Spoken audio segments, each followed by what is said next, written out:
Great example of state education at its best. I'm very pleased to be here with James Molino and Marsha Thompson, and also those who make the Musical Futures program work in a number of schools where I think the magic and the wonderment of music and the ability that it has to transform learning, inclusion, and just having fun, being part of something that really is quite wonderful, is proven. It's well understood. This works, and that's why I'm so very proud today to announce that a Labor government, if elected on the 29th of November, will provide $2 million to make sure that every student at every Victorian school gets access to the Musical Futures program. This is such a powerful way that we can help learning, help growth, and also make sure that kids are included and part of such a fun experience. This is all about making sure that pre-service teachers are trained, and then making sure that teachers at every school get the professional development and the training that they need to be able to roll out this fantastic cutting-edge program, the value of which, the worth, the transformation that it can underpin is proven and well known. I want every student at every school to have music as part of their education, because I want every child to have every chance, and that's exactly what a Labor government will give every school. There's also some small but I think really important grant funding for schools across our state to help with the purchase of musical instruments and other important equipment that is critical to being able to run a program like this. Again, I can't speak more highly about the Musical Futures program. It's done a great job in a couple of hundred schools. I want it to be at every school, and that's exactly what we will deliver if we're given that great honour on the 29th of November. I now might ask David to talk a little bit more about the work that he's been doing, and Wilbur Wild, who needs no introduction, might say a few things after that as well. Thank you. I started the Musical Futures program in the UK quite a few years ago now, and as Daniel said, it's tried and tested, it's been proven. It's a professional development program for teachers, and it's run by teachers, for teachers. We've got about 2,000 schools in the UK who follow the Musical Futures program, but it's also in about 7 countries around the world.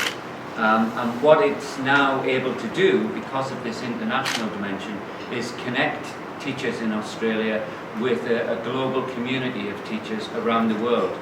So it's something that I'm very proud of. It's something that it's great to see happening here. We've now got hundreds of schools in Australia, and with this support we will hopefully have a lot more.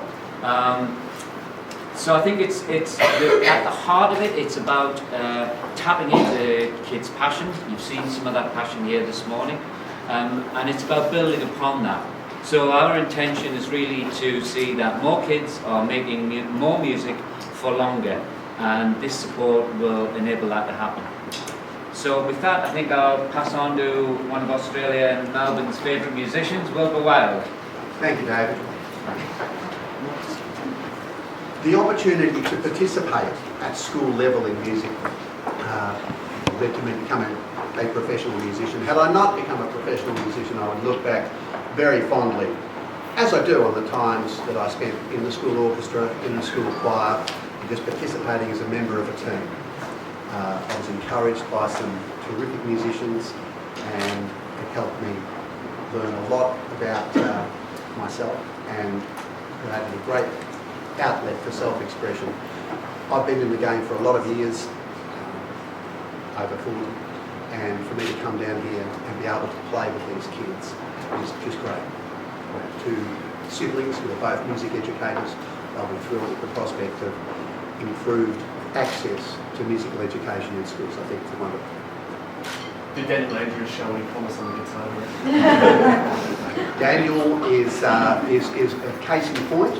He was able to step up there and participate as a team member, and I think a promotion is due very soon. Thank you so much. Very kind of you. Very kind of you. Are there any questions? How would you rate the current state of music education in your time? Well, look, there are some schools doing fantastic work, and I've visited many of them, but we need to make sure that every school, and therefore every child, gets an opportunity to have music as part of their educational journey. It's all about better learning, inclusion, and having fun. That's what school should be all about. If we don't have a policy that includes every child, then we'll continue to have some schools doing well and some schools with no music program. So, you know, I'm very serious when I talk about every child getting every chance, and that's why programs like this one need to be delivered in every school, right across Victoria. How does the $1.4 million break down? If the grants programs for instruments and the $200,000 to train teachers, what is the $1.4 million? $200,000 is for pre-service teachers, so that's for teachers that are undergraduates, if you like, so they're not in the school system yet. The 1.4 then is to support the professional development and the training of teachers that are already working in the system. This is government schools, and we will go beyond that though if we can. We're going to have discussions with the low-fee Catholic schools and other independent schools that don't currently run a significant music program. There are many that do, of course, but those who have been missing out in the independent sector, we want to try and support them as well. Labor's made a few other announcements this morning about education. Can you run us through some of the promises for... I might ask James Molyneux, our Shadow Minister for Education, who, can I just say, being way of introduction, has driven this policy process, and I'm very proud about the announcements we've made today around kids with special needs. So, James Molyneux. Yes, we can still, we've got a bit of time. Cool.